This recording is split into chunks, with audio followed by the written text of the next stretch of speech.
Assalamualaikum warahmatullahi wabarakatuh. Selamat pagi semuanya.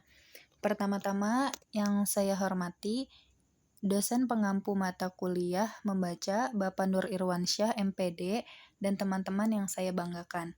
Perkenalkan, saya Vika Fakhira dari kelompok 11 dengan NPM 20212121597 dari Program Studi Pendidikan Bahasa Indonesia Fakultas Bahasa dan Seni Universitas Indraprasta PGRI. Di sini saya akan menyampaikan materi yang berjudul Metode ECOLA atau Extending Concept Through Language Activities. Sebelum saya memulai, diharapkan bagi teman-teman semua untuk menyimak dan mendengarkan materi ini. Yang pertama, ada pengertian metode ECOLA. Metode ECOLA merupakan singkatan dari Extending Concept Through Language Activities. Metode ini termasuk ke dalam salah satu metode membaca.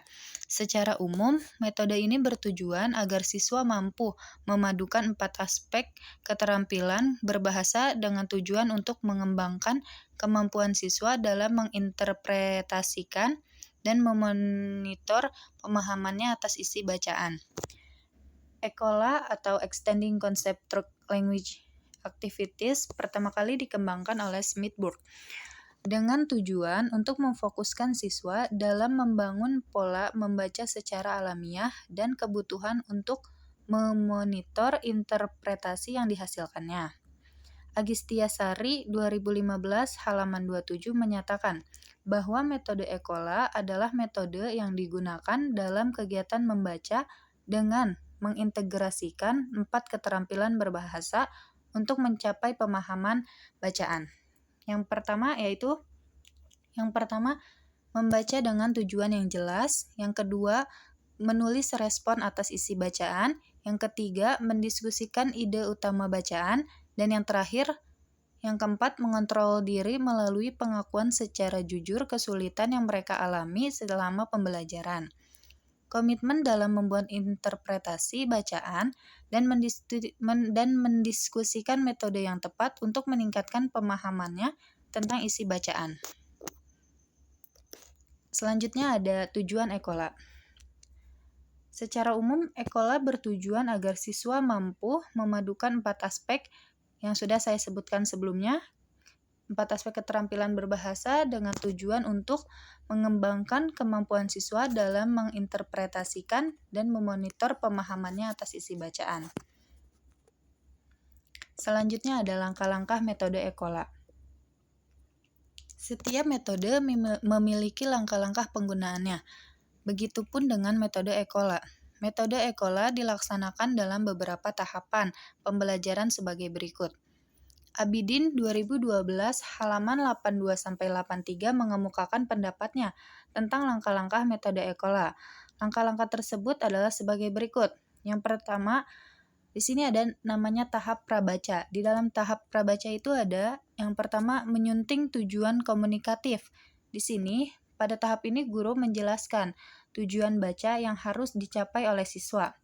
Secara jelas, guru juga harus memberikan arahan kepada siswa tentang hal apa yang harus direspon oleh siswa, keputusan-keputusan yang harus dibuat siswa, dan menjelaskan bagaimana cara siswa membahas ide-ide kunci, misalnya melalui diskusi. Dengan kata lain, pada tahap ini guru telah menentukan tugas-tugas yang harus diselesaikan siswa setelah membaca wacana.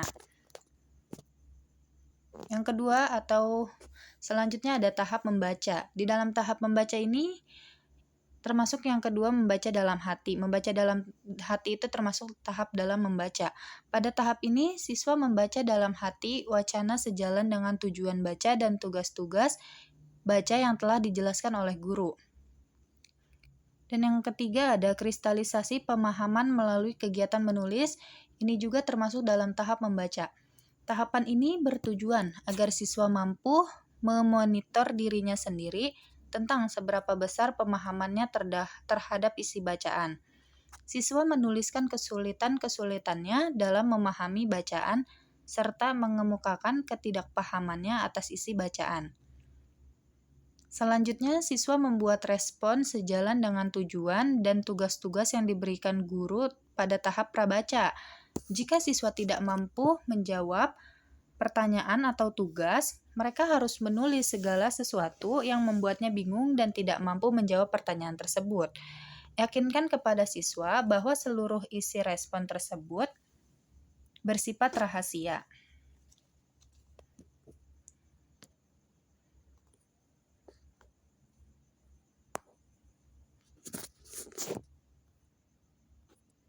Yang keempat, ada mendiskusikan materi bacaan. Ini pun termasuk ke dalam tahap membaca. Pada tahap ini, siswa dibagi ke dalam beberapa kelompok kecil. Tugas mereka adalah untuk membuat interpretasi atas wacana yang telah dibacanya sejalan dengan tujuan dan tugas yang diberikan guru. Pada tahap ini, siswa harus membandingkan respon yang ditulisnya dan jika perlu mengubah simpulan awal yang telah dibuatnya. Sekedar catatan, pada tahap ini siswa yang tidak mampu membuat respon secara benar pada saat tahap ketiga akan berusaha menggali pemahamannya dari temannya, sehingga ketika ia mulai mampu memahami isi bacaan, mereka harus membuat simpulan baru atas pemaknaan isi bacaan. Dan yang selanjutnya ada tahapan pasca baca. Di dalam tahapan pasca baca ini ada yang kelima, menulis dan membandingkan hasil interpretasi, di mana ini termasuk tahapan pasca baca. Pada tahap ini, siswa secara kelompok atau individu menyusun interpretasi kedua atas isi wacana dengan hasil diskusi. Hasil interpretasi tersebut selanjutnya dibacakan di depan kelas dan ditanggapi oleh siswa dari kelompok lain. Jika ditemukan hal-hal yang masih keliru, siswa harus mampu memperbaiki tulisannya. Selanjutnya ada kesimpulan dari metode ECOLA ini. Kesimpulannya, metode ECOLA atau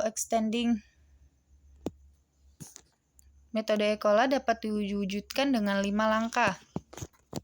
Langkah pertama yaitu menentukan tujuan yang komunikatif. Langkah kedua adalah membaca dalam hati, dan langkah ketiga yaitu mewujudkan pemahaman melalui aktivitas menulis. Yang keempat ada yaitu diskusi, dan yang kelima diakhiri oleh kegiatan menulis dan membandingkan. Meskipun metode ECOLA ditunjukkan untuk meningkatkan kemampuan membaca dan menulis, tetapi metode ini juga dapat digunakan untuk melatih kemampuan berbicara dan mendengarkan. Sekian dari saya, kurang lebihnya mohon maaf. Terima kasih. Wassalamualaikum warahmatullahi wabarakatuh.